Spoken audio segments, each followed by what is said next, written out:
My husband told his mother in Korean that he had gotten my best friend pregnant, but he didn't know I understood the language. I never imagined that my obsession with K-dramas could either ruin or save my marriage. I'm still not sure which. It all began innocently. I was homesick from work and browsing streaming platforms when I found a Korean drama about a prosecutor and a defense attorney.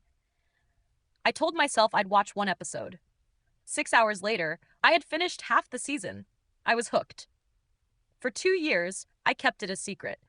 It felt embarrassing, like a guilty pleasure I couldn't explain. My husband, Jake, came home to see me watching documentaries or cooking shows, unaware I'd been binging romantic dramas from Seoul.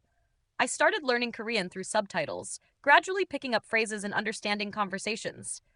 Soon, I enrolled in online classes late at night, practicing pronunciation with headphones while Jake slept. I never told anyone. Not Jake, not my best friend, not even my sister. It was my private world, my escape from the monotony of corporate law and the subtle disappointments of a 7-year marriage that had become more routine than romantic. Then his parents visited from Seattle for the weekend. Jake's mother had never warmed up to me, though she maintained a polite exterior. His father was quieter, kinder. After dinner, while I cleared the plates, I overheard them speaking Korean in the living room, thinking they were in a private space. "So you finally got what you wanted?" his mother asked, her voice careful, masking worry. Jake's answer froze me in place. "Yes, she's 8 weeks along now." The plate in my hands nearly slipped. I gripped it tighter, forcing myself to keep working. My heart pounded in my chest. And Vera, my best friend, suspected nothing. His mother pressed for details. Nothing. She had no idea. His father sounded concerned. Jake assured him confidently that he had everything under control. "She'll never find out." I quietly closed the dishwasher, my reflection in the kitchen window staring back pale and strange. I recognized the words, understood the meaning, but my mind felt foggy. 8 weeks. She'll never find out. I returned to the living room with a smile I'd practiced countless times in courtroom depositions. "Anyone want coffee?" Jake looked relaxed. "That'd be great, babe." His mother's eyes met mine briefly, searching for signs that I'd understood. I kept my expression blank, polite. She nodded and turned back to her son. I made coffee with steady hands, carried on small talk about their flight and Jake's father's golf game, about nothing meaningful. The next morning, when they left, I hugged his mother and thanked her for visiting. She held on a moment longer than necessary, as if debating whether to say something. After they drove away, Jake pulled me close. "That went well. They really love you, you know." "I know," I said softly, already planning my next steps. The decision became clear. I wouldn't confront him. Not until I had proof, documentation, and leverage. 7 years of marriage had shown me Jake was careful, methodical. He'd hidden everything well. But he had made one critical mistake. He assumed I was still the same woman who smiled and nodded through conversations in Korean, oblivious and content. That woman was gone, and he had no idea. 3 weeks passed. 3 weeks of watching Jake more closely than ever, tracking the way he angled his phone away from me, his sudden gym visits at odd hours, the new cologne I pretended not to notice. I documented everything in a password-protected folder on my laptop. Times, dates, observations. My legal training kicked in automatically. Build the case, gather evidence, stay calm. Then she showed up. My best friend since college, my maid of honor, the person who knew me best. She looked exhausted, eyes red and puffy, mascara smudged. "Can I come in?" she asked, voice cracking. "Of course," I said, pulling her inside, my stomach already churning. I'd known since that conversation in Korean, but part of me had hoped I was wrong. We sat on the couch, the same one where Jake's parents had sat weeks earlier. She twisted a tissue in her hands, crying before she spoke. "I don't know how to tell you this," she whispered. I stayed silent, the lawyer in me knowing when to wait. "I'm pregnant." My expression must have been perfect, because the words spilled out between sobs, 8 weeks along, completely unexpected. She wasn't ready and didn't know what to do. "Who's the father?" I asked gently, keeping my voice supportive. She looked down. "It's complicated. He knows, but I can't tell you who it is. I'm doing this alone." I reached for her hand, though it made me uneasy. "You don't have to do this alone. I'm here for you." Gratitude flashed in her eyes, but I also saw something else. Guilt. Yes.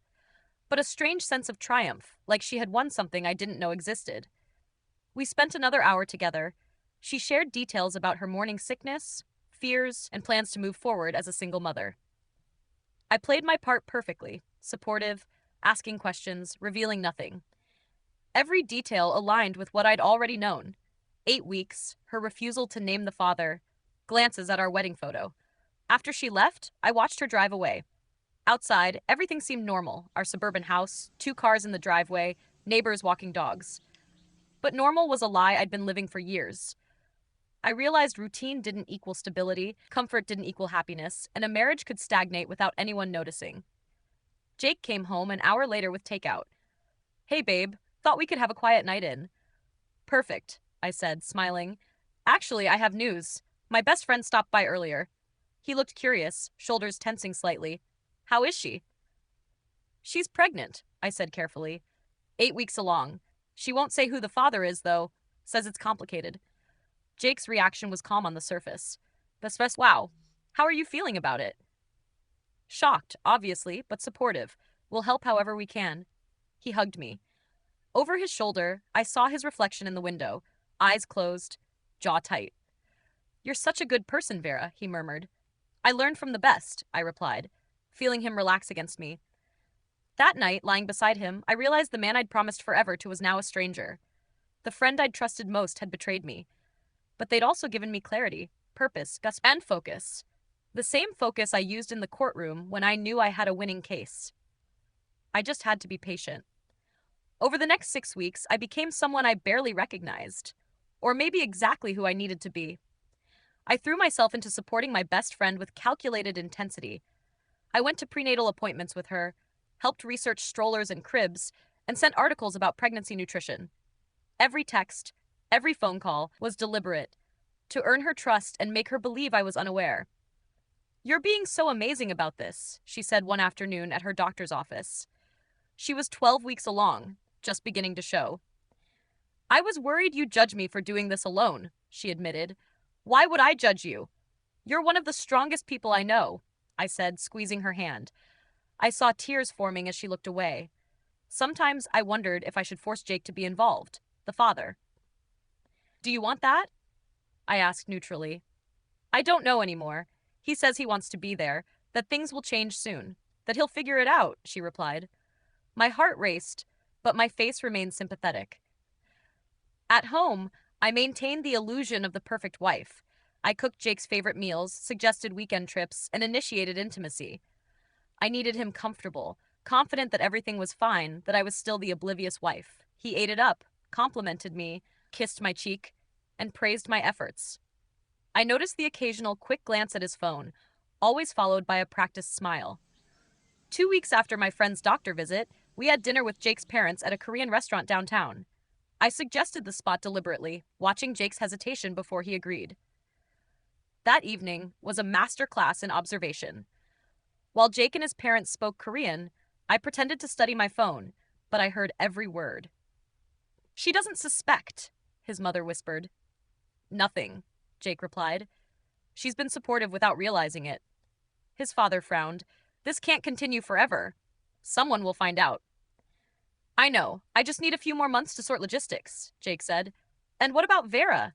his mother asked sharply. "She's been nothing but good to you," Jake assured her. I looked up with a bright smile. "Should we try the bulgogi? I've heard it's amazing here." His mother responded in English, her tone edged with pity or maybe guilt. "That sounds perfect." Later that night, I installed a monitoring app on Jake's phone while he showered. It wasn't entirely legal, but it occupied a gray area. The app would clone his messages to a cloud account I could access. Within 48 hours, the data started populating. Every message confirming my suspicions. "Can't wait to see you tomorrow." "I hate lying to her." "The baby kicked today." Every message was a small confirmation, and I saved every one automatically. But I needed more than texts. I needed proof. So I hired a private investigator using funds from a hidden account I'd opened 3 years ago. I had become patient, precise, methodical. The focus I'd honed in law school and courtrooms now applied to my personal life. Every step, every observation, every carefully measured interaction built toward clarity and justice. And in that careful patience, I realized I had transformed, not just into a detective or a strategist, but into someone who would no longer be taken for granted, someone who had reclaimed control over the narrative of her own life. I had felt paranoid back then, but now it seemed more like a warning I should have taken seriously. The investigator's name was Quinn. She was in her 50s, experienced and discreet. We met at a coffee shop 2 towns away. "How long has this been happening?" she asked. Taking notes. "At least 3 months that I can confirm. Probably longer." "What do you need from me?" "Everything. Documentation, photos, a full timeline. I'm an attorney. I know what will matter in court."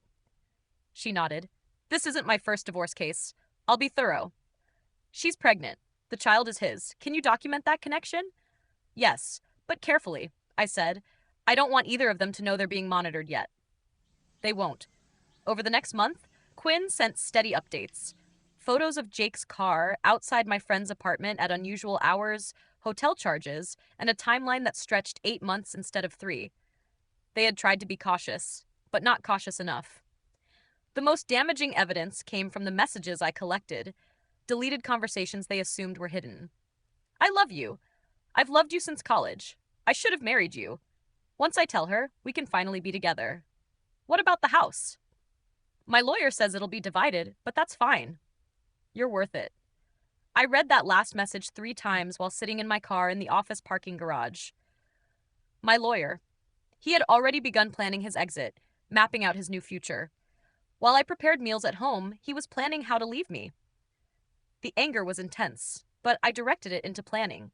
I opened a separate bank account at a different institution and shifted small amounts into it. Nothing that would trigger attention. Not stealing, just safeguarding my own assets. I removed my grandmother's jewelry and important documents from our shared safe deposit box and placed them in a new one under my name only. I made copies of tax filings, investment records, property deeds, anything showing what we owned jointly and what I was entitled to. "You're more organized than most of my clients," Quinn remarked during one meeting. "Most people are too overwhelmed to think strategically."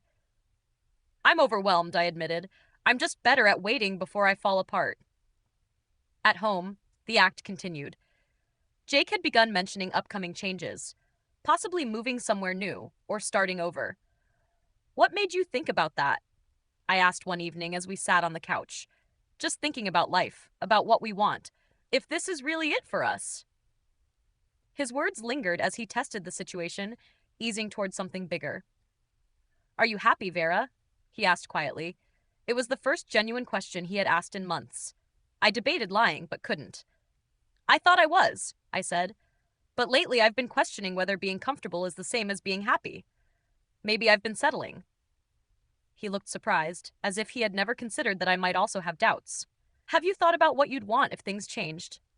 "Freedom," I answered honestly. "I think I'd want to feel free again." He nodded. "I understand." We sat in silence, and I realized this was the most straightforward conversation we'd had in years. We were circling the truth, neither of us saying it fully. But I didn't need his honesty. I only needed him to stay unaware while I finished preparing. That night, after he slept, I logged into the cloud account and reviewed everything.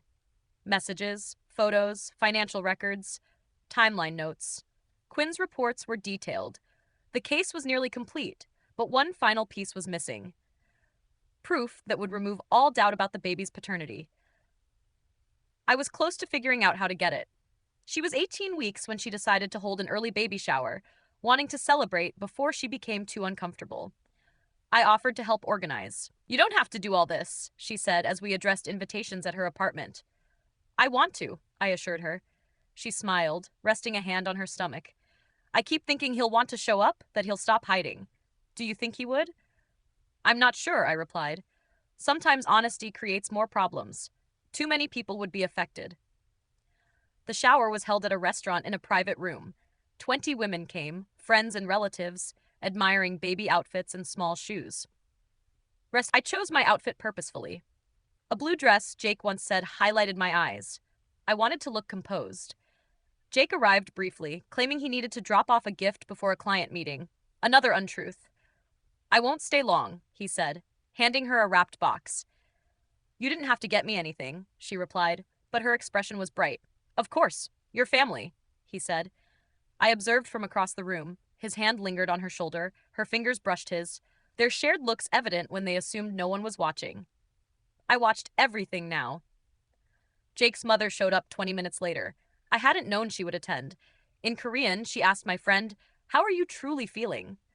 Scared, my friend replied in Korean, another hidden detail, but happy. Is that wrong? No, but perhaps it should be, his mother murmured. I took many photos throughout the event, making sure to capture other details too. Jake's hand on her lower back, their closeness, his mother's concern, and her pity when she looked at me. When I arranged a group photo, I positioned myself next to Jake, smiling as if everything was normal, as if I didn't notice his body angle toward her. Perfect, I said, reviewing the picture. Documented and dated. After he left, I helped clean up. My friend seemed tired and emotional. Thank you, she said. You're the best friend anyone could ask for. The words stung faintly, but I had grown numb to that. If that's what friends do, I said. That night, I uploaded all photos to my secure drive and emailed Quinn, I need to obtain a DNA sample from my husband. What are my legal options? She responded within the hour. Get something he used and left behind. A cup, something public. Abandoned property. I'll handle it. Simple, straightforward, legal. The next evening, I suggested we go out for dinner. Jake agreed without hesitation. We went to a restaurant downtown, ate pasta, shared a bottle of wine, and talked easily. This is nice, he said, taking my hand. We should do this more. We should, I said, and I meant it. This was likely the last peaceful moment we'd ever share. As we waited for the valet, I excused myself. On the way back, I quietly picked up his water glass, wrapped it in a napkin, and placed it in my purse. The waitress noticed but said nothing. In the car, I texted Quinn with one hand. Got it. Her reply came at a red light. Bring it in tomorrow morning? Early. Jake saw me smile at my phone. Good news? Just work, I said. But yes, very good news. He smiled back, unaware. And I knew then, this was the moment everything aligned. Soon I would have complete proof, scientific confirmation, documented evidence, a detailed timeline. Soon I could stop pretending. The idea was both frightening and relieving, like standing on a ledge knowing the jump was unavoidable. I wasn't ready to leap yet, but I was close. Every new piece brought me closer. And when I finally stepped forward, I intended to expose everything. Quinn delivered the DNA sample to a certified lab while I began consulting divorce attorneys. Over 2 weeks, I met with 3 lawyers. The third, Blair, understood immediately. You want this handled cleanly? She asked, reviewing my documentation. Yes. Fast, fair, and final. I want what's mine and to be done. Blair flipped through Quinn's reports, the bank records, and the timeline. With evidence like this, we can push for a favorable settlement. Infidelity counts in this state. How long? I asked. If he doesn't contest, 6 months minimum. If he fights, over a year. He'll fight, I said. Once he realizes I knew all along. Blair smiled. Then we make sure the case is airtight. Over the next week, I prepared methodically. I opened another bank account for my income and moved my half of joint savings. Blair confirmed it wasn't theft, just asset protection. I removed personal items, photo albums, my mother's china, books I'd collected. Everything went to my sister's house. Are you okay? She asked. You seem different. I'm fine, I said. Just making changes. She didn't seem convinced, but didn't push further.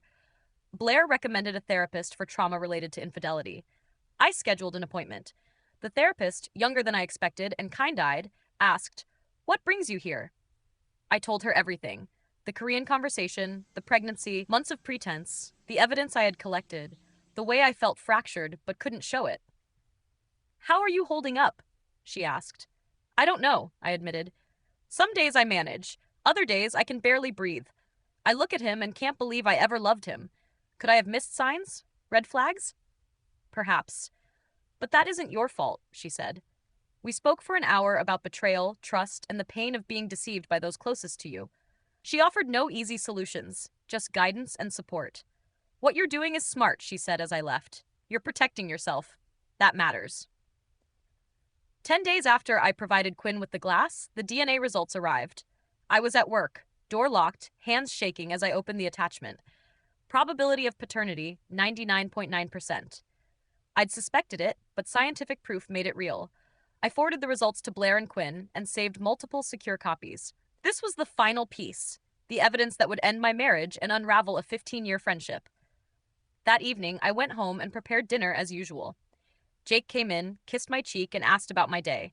We ate pasta and talked about a movie for the weekend.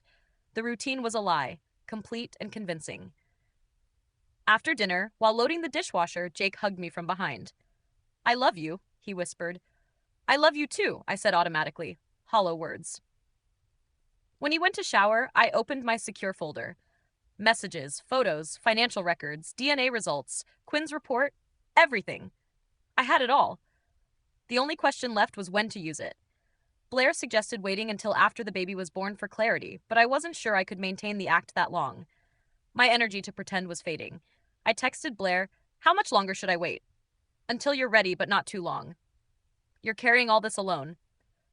"It'll break you eventually." She was right. I could feel cracks forming, spreading like ice under pressure. Soon, something would give, but I had to control when and how. 2 weeks later, I invited everyone to dinner at our home: Jake, my pregnant friend, his parents, and 2 other couples. A normal gathering, outwardly. "This is nice," Jake said while helping prepare. "We haven't done this in a while. With the baby coming, changes ahead."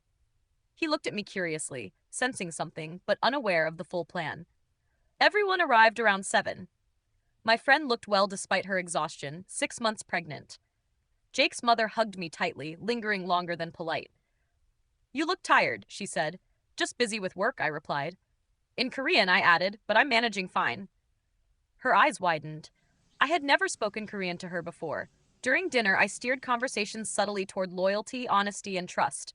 Gentle questions, not accusations. What makes relationships work? How people deal with betrayal. "I think honesty is everything," I said softly. "Once trust is broken, it's nearly impossible to rebuild. But forgiveness requires truth. You can't forgive what you don't know about." Jake's eyes were on me.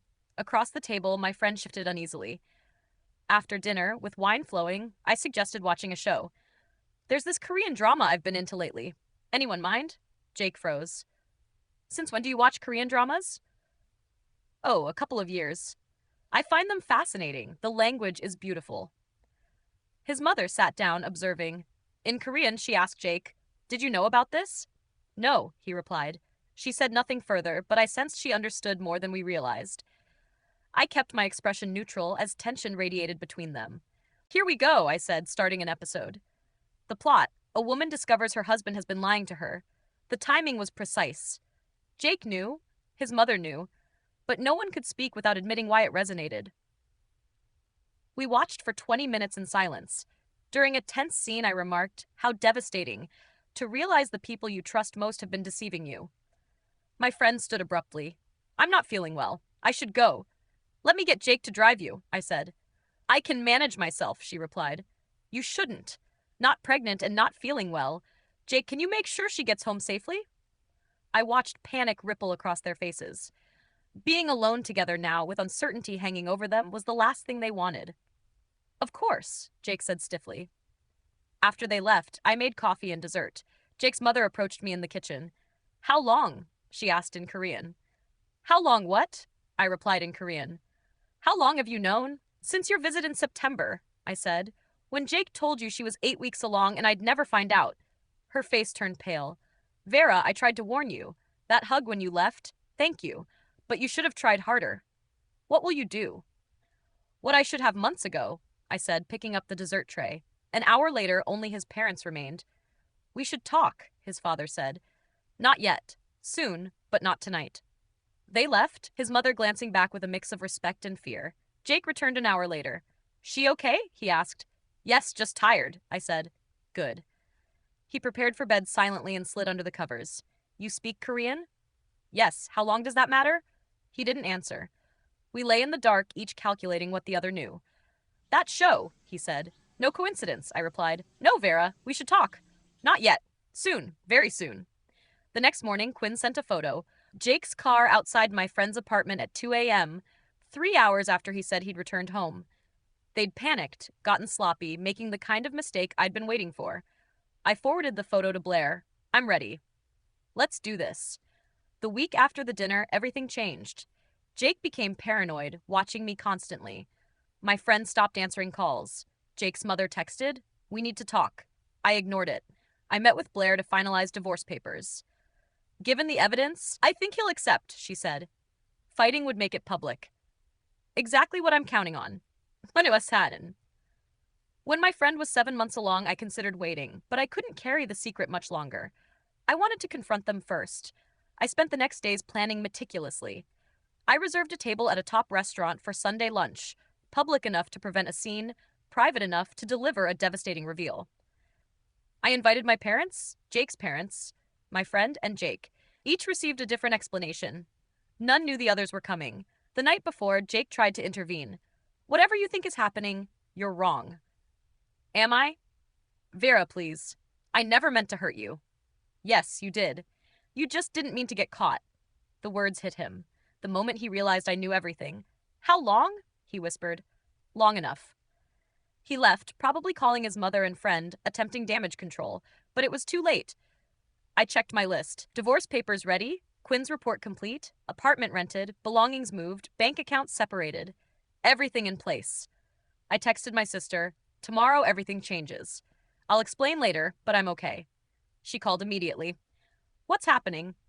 "I'm leaving Jake and making sure everyone knows what he did." We spoke for an hour. She was angry, proud, supportive. Sunday morning, I wore my best dark green dress, did my makeup carefully, and looked in the mirror. Stronger, sharper, ready. Jake watched me, anxiety clear in his expression. "What's this really about?" he asked. "You'll see," I replied. We drove in silence. His hands gripped the wheel tightly. He knew something was coming. "Vera, if you're planning to—" "Tell the truth. This isn't fair," he interrupted. "Fair?" I almost laughed. "You want to talk about fair?" We arrived at the restaurant. My parents were arriving, along with Jake's parents and my friend, who got out of the car slowly, hand on her belly. "Everyone's here," I said. "Shall we?" Jake's face went pale.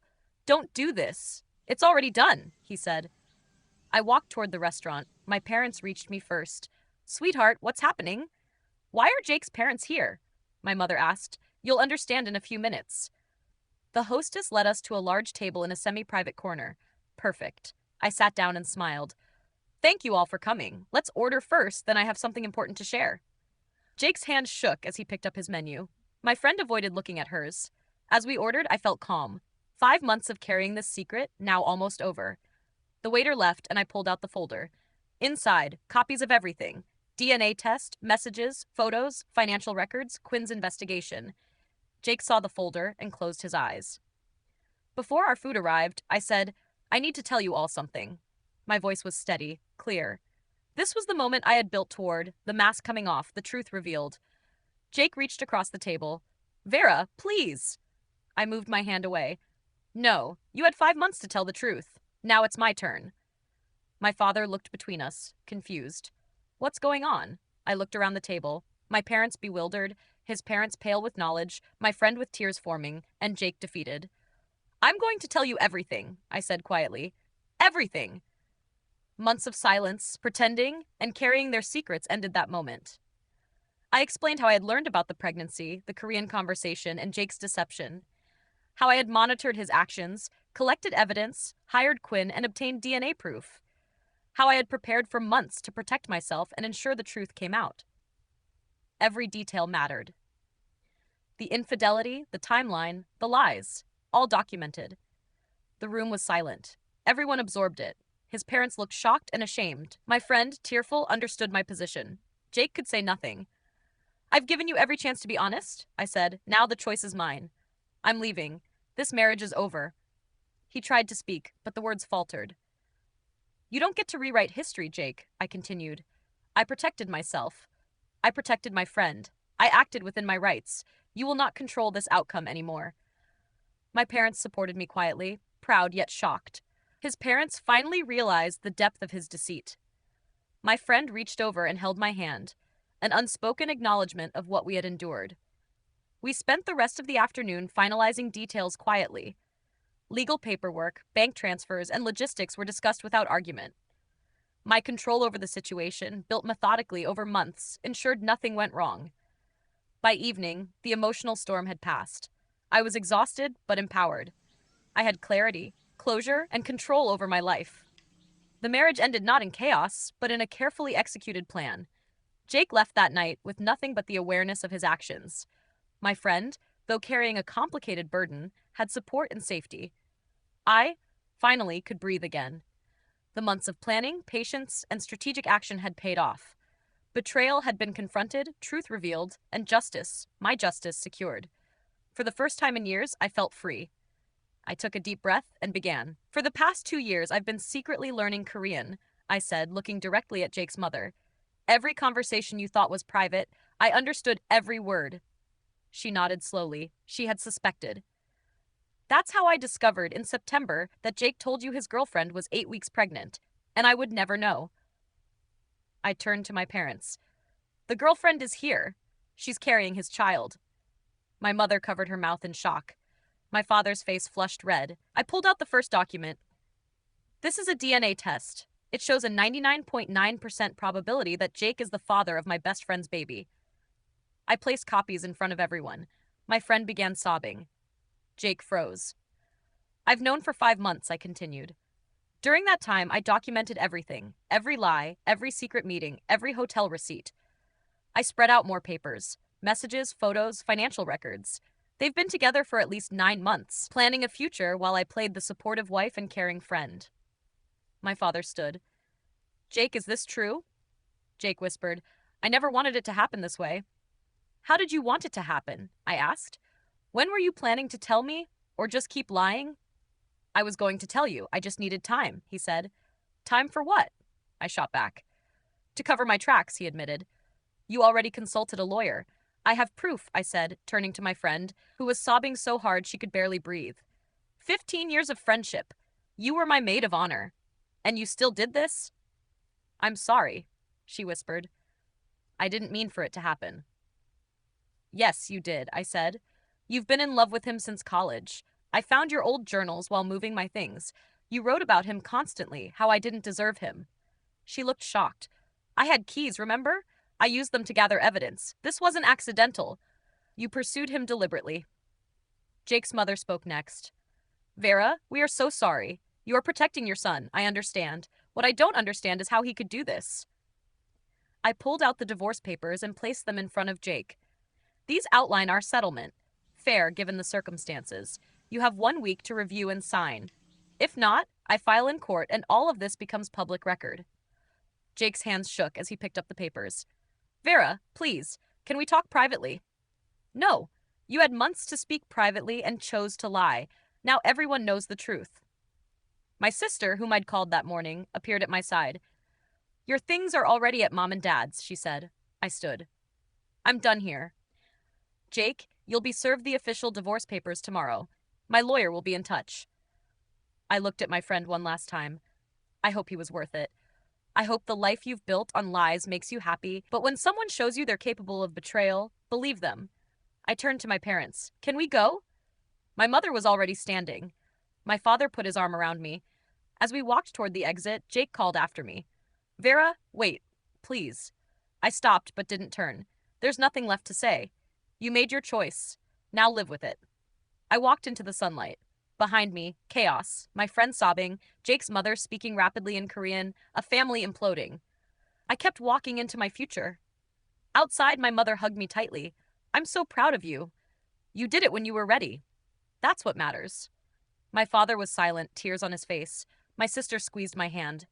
What now? She asked. Now, I said, taking a deep breath, I start over. We drove to my parents' house. My things were already there, stacked in my old bedroom. My mother made tea, my father sat with his arm around me, and my sister shook her head, still processing. How did you stay so calm? She asked. For 5 months, I had to, I said. I needed the evidence. I needed to be smart about this. And the Korean? I watched a lot of dramas. I smiled for the first time that day. I never thought Korean dramas would help save or end a marriage. My phone buzzed constantly, Jake calling, then my friend, then Jake's mother. I turned it off. They would try to fix things. My mother said they would apologize, make promises. I knew, but I was done. Some things couldn't be fixed. That evening, lying in my childhood bed, I felt strange. Not exactly happy, but free. The weight I had carried for 5 months was gone. Pretending was over. Everyone knew the truth. The following 48 hours were chaos. My phone exploded. 73 texts, 42 missed calls, 15 voicemails. Jake alternated between denial, anger, and desperate pleading. You're overreacting. We can work this out. How could you humiliate me? Please, Vera, I love you. I deleted every message without responding. My friends' messages were worse. Long apologies, blaming hormones and confusion, begging me to think about the baby. I didn't plan this. Please understand. The last line almost made me laugh. Helping. I blocked her number. 2 days later, she showed up at my parents' house, ringing the doorbell repeatedly. My mother told her firmly, "She's not ready to see you, and I don't know if she ever will." She broke down, sobbing on the porch, leaving a handwritten letter I tore up without reading. Jake's parents sent flowers and a card, apologizing in English and Korean. Jake's mother left one genuine voicemail. Vera, I am so sorry. I should have told you immediately. You deserve the truth. I saved it, the only apology that felt real. Blair, my divorce lawyer, called Tuesday evening. Jake had signed the papers. He knew he had no leverage. Contesting would cost him financially and publicly. The case was essentially done in 6 months. Jake made one last attempt Wednesday, showing up at my office. I gave him 5 minutes in a conference room. I'm sorry, he said.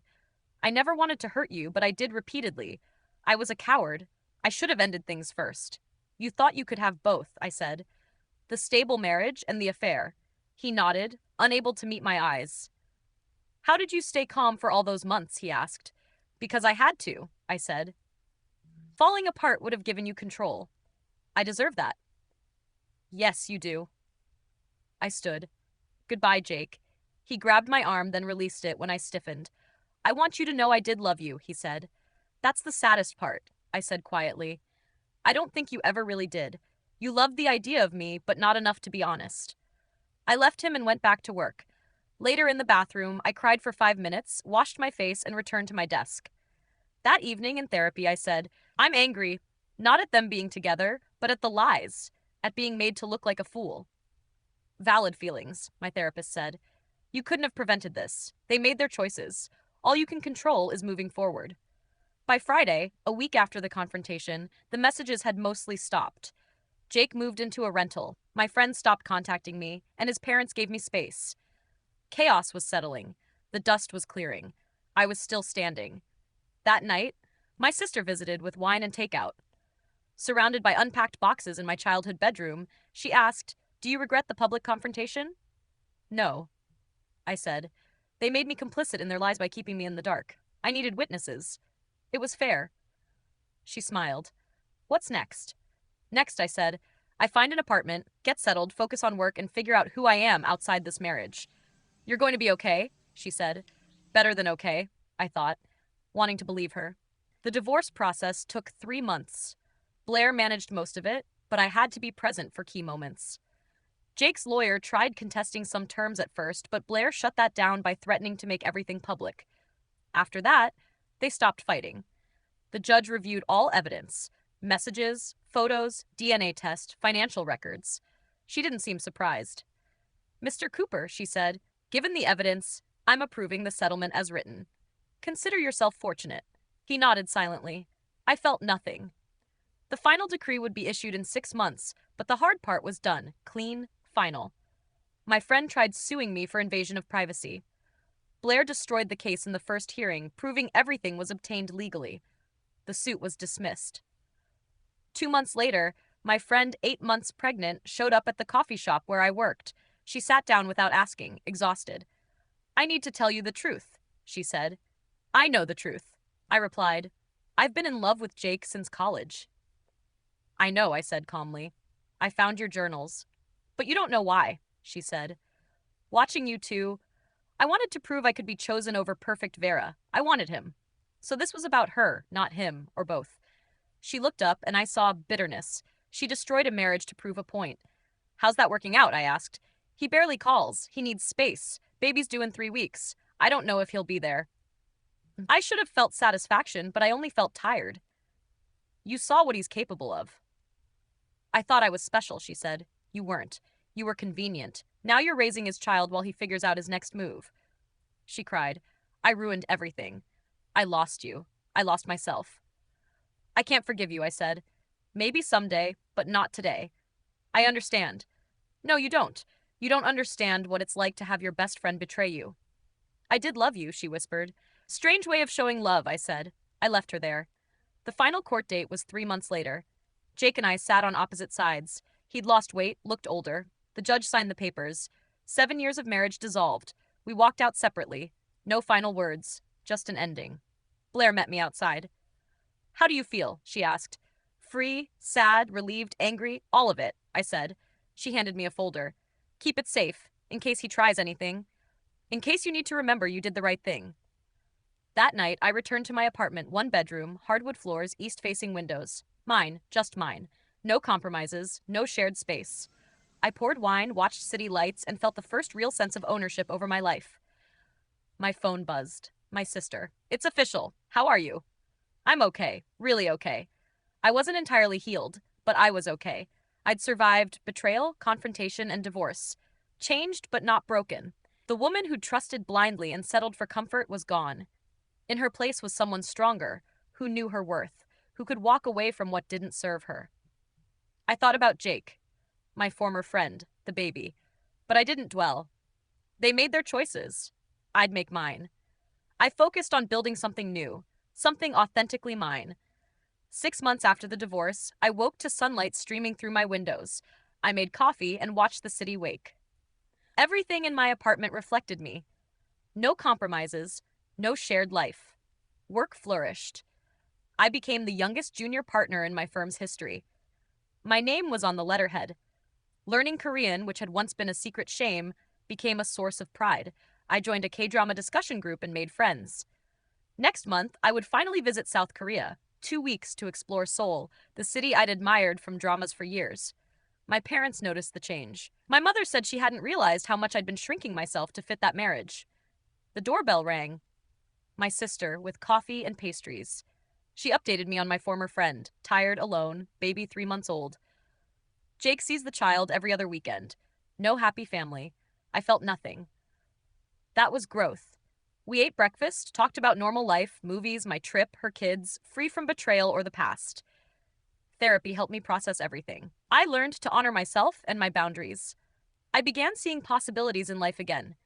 A classmate asked me to lunch, and I said yes, not for love, but to embrace honesty and openness. I video called my parents. They were happy, lighter. My father said, "You did a hard thing. Not just leaving, but the way you handled it. Evidence, planning, strength." I reflected on the past year, the betrayal, investigation, confrontation, divorce, rebuilding. I was no longer someone who ignored instincts for comfort. I was careful, honest, and strong enough to walk away from what didn't serve me. I hadn't forgiven Jake or my former friend, but I'd let go of the anger and bitterness. I stopped carrying their betrayal. Through mutual friends, I heard bits. Jake was dating someone new. My former friend struggled with single motherhood. Their lives shrank. Mine expanded. Thriving career, supportive family, therapy, hobbies, freedom. Some days were still hard. Some nights I cried. But they were fewer, farther apart. I watched city lights, imagining my plans for Korea, my career, my life, free, honest, strong. I raised my glass to my reflection. Survival, strength, choosing myself. The woman staring back smiled. For the first time in a long time, I recognized her completely. She was exactly who she was supposed to be.